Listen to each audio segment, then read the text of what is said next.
Howdy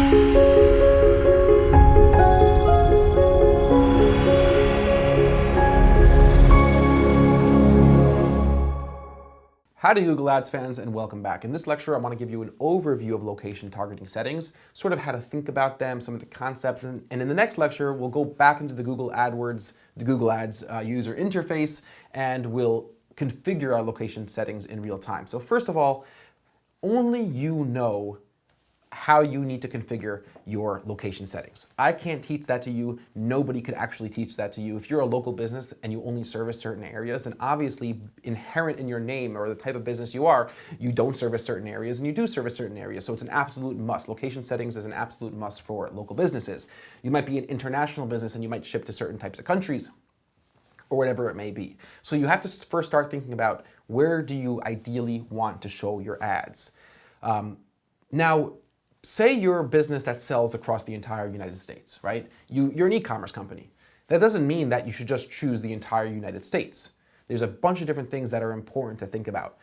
You might have higher margins or a lower cost per conversion in certain areas. Your shipping costs might be cheaper in certain areas. You might find seasonality and weather patterns affect your behavior. All these types of conditions that might affect the performance of a different location. That could be a state, it could be a city, it could be a zip code. It could be you might service people near airports better depending on whatever business you're in. You need to really think about this stuff because when you set up location targeting, you're having a massive impact on how your ads are actually going to perform. I recommend looking at all your historical data. And I'm referring to the non-obvious things. If you only service a 30-mile radius around your headquarters, if you're a local company, then it's obviously you focus on that area. But I'm talking about, let's say you service the whole country. Let's say you service the whole world potentially. And that could be a service business like we are, we're a service businesses as we're a digital agency and we have clients all over the world. But yet if I were to advertise, we don't really run any advertising campaigns, but if I were, I would be very specific where I service based on the types of clients I want to attract. So historical data, like your CRM, you could speak to your boss, you could speak to coworkers, you could just think about what feedback have you gotten from customers in certain locations. You could use Google Trends, google.com/trends to find out certain searches or certain products that are trending in certain areas or certain services, weather-related issues. And then just a lot of your own intuition.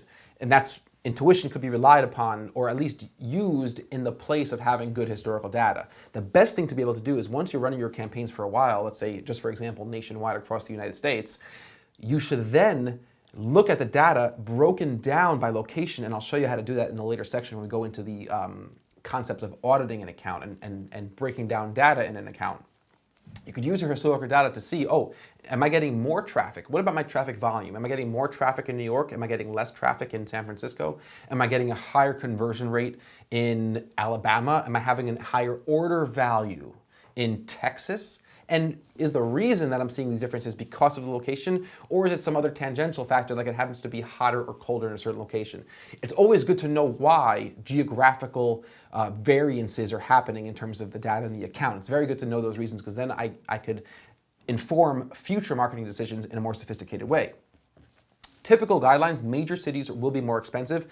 They'll also have the most volume, right? That's something which is like this classic push and pull. Like you want to always try to get the cheapest clicks, but the more expensive clicks will be in the areas that are more competitive, and the reason why they're more competitive is because they work better. Always remember that higher CPCs, higher costs per click, is not necessarily a bad thing. In fact, and I tell this to clients all the time, it's usually a good thing. Higher costs per click mean that more people are advertising on this keyword in this place at this time on this network, and they're willing to pay more. And the reason why they're willing to pay more is because they know that their advertising is working. So don't run away from high costs per click. Double down, get involved, improve the efficiency of your landing page, improve your quality scores, right? Stay in that game because you'll eventually capture a profitable share of that traffic. Use the Google Keyword Planner to see where your competitors are bidding. That's a really, really good tool. I'm going to show you how to use the Google Keyword Planner. It's a really fun tool to get ideas for campaigns, to get ideas for ad groups, but also to see where the competition is getting their traffic from. And you'll also use tools like SEMrush. I'll show you how to do that as well in future lectures. Think about what market you want to be in, right? Do you want to push into New York? Are you running a certain promotion or are you running an event in a certain location that you want to try to choose? So then you could create a campaign that's just targeting that area. So you could look in the past at your previous historical data, but also look into the future. What are your goals? Where do you want to be? And use that to inform what sort of new experimental campaigns you want to be running. I always say that 20% of your budget should be spent on experimentation, and we're going to talk more about experimentation when we talk about the Lynn-Wrodzinski ratio, which is one of my favorite ways of assessing the health of an account, but I get ahead of myself. So use that historical data to inform your decisions, but also think about where you want to be. To experiment. So again, 20% of the budget should always be experimentation. That might not be based off of hard data. It might be based off just your desires and your goals and where you want to be. And 80% of your budget should be spent on campaigns that are being optimized over time. And of course, in the very beginning, when you don't have any data, if this is your first account, then it's 100% experimental. Another thing to realize, after you've created your campaign, you can modify your geo-targeting at any time. You could change your location targeting, you could change your location targeting settings, you could remove countries, add countries, remove states, radius targetings, all those types of things. And very, very importantly, you could decrease and increase the bids for certain locations. You don't necessarily have to exclude a location. And this is one of the most important factors in advertising. It's super, super, super important. A lot of times you'll see enormous gains when you're able to increase and decrease bids. So I might be bidding $5 per click, but when it comes to people in Houston or California, I want to bid 50% less. I can add a 50% negative bid adjustment, which means that I'm only willing to pay $2.50 in those locations. And that's a really, really great way to stay in the auction in all locations that you service, but modifying how much you're willing to bid based on other factors, based on your historical data of which locations are most successful and which locations are less successful. Another trick which is important, and this is not something which is applicable to every single client, but it's applicable to a lot of clients, is that you should use geo-targeting to exclude competitor locations. Ultimately, this could be a nasty game. Like, your competitors, especially, and I've seen this a lot in local markets where clicks are extraordinarily expensive, margins are low, plumbers, trucking companies, electricians, locksmiths, gardeners, pest control companies, local insurance brokers. In each of those previous examples that I've just listed, we've seen cases where clicks could be $30, $60, $70 per click, and competitors will be clicking on ads. So it's really terrible. It's not a good thing. And it's very hard for Google to prevent that. Google will give you a credit when there's fraud if Google sees lots of clicks coming from the same IP address really in rapid succession. But even if it's the same competitor, the same IP address that clicks on your ad 4 times throughout a day, that's not necessarily fraud by Google's system. So what you could do, and what we typically do for local service businesses as clients, here's one of our little trick of the trade, is we'll get a list of the top 5, 10, 15, 20 locations, actual addresses of our competitors, their offices, their main headquarters, and we'll exclude our ads a 1-mile radius around each of their locations, right? That way, if anybody's sitting in their office and they're doing a search for the products and services that you offer, then your ad won't show up and there'll be no opportunity for them to click your ad and run your bill up without having a chance for a conversion. If you're dealing with a hyper-local business, 1 mile, 2 mile, 3 mile radius, 5 mile radius, 10 mile radius, then this stuff gets tricky. Because if you start excluding too many 1 mile radius locations around your, inside your radius targeting, you're going to have very few people left to show ads to. So you have to sort of play that by ear. But it's a really good trick. For sure in a national campaign, or if there's a 50-mile radius or whatever it is like that. You might also want to be using location targeting to comply with guidelines. Like your company might have certain restrictions that certain content can't be promoted in certain areas, and you could use location targeting to make sure that you comply with whatever the guidelines are involved in your own business, your company's business. Let's just do a quick overview of the features of location targeting. You could do basic exclusions and inclusions. So using Google's location targeting, I could specifically target certain locations, or I could target all locations and I could specifically exclude specific locations. Okay, those are your basic exclusions and inclusions.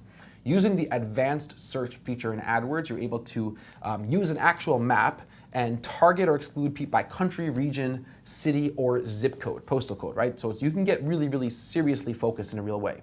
When you use radius targeting, we've been talking about radius targeting, you have the option to target anywhere between a 1 mile and 500 mile radius. So you can't target 0.2 miles and you can't target 800 mile radius. Location groups, which used to be places of interest, airports, demographic groups, those were removed. So if any of you are coming from the previous Google Ads or the previous AdWords interface and you're now migrating to Google Ads, this is not an option available anymore, unfortunately, when you're setting up your campaigns in the advanced settings section. You're able to do bulk locations. Bulk locations are pretty cool. You could manually enter or paste in a list of locations. So say, for example, my client, Karis Negotiating, wants to target ads, hyper-target ads around 200 locations where they're giving seminars around the world. So I can get a list of those 200 zip codes in one fell swoop, upload those 200 zip codes into AdWords, and now I have a campaign that's only targeting those 200 zip codes, right? That's pretty cool. So I could really, really be specific. So anybody who's searching for a negotiating seminar in any of those zip codes, I'm going to bid much more aggressively than I'll bid in either my citywide or countrywide or worldwide campaign. So using the bulk locations for those types of businesses could be really, really neat. There's a new feature in Google Ads that was not available in the old version of AdWords called pin mode, and I actually really like this.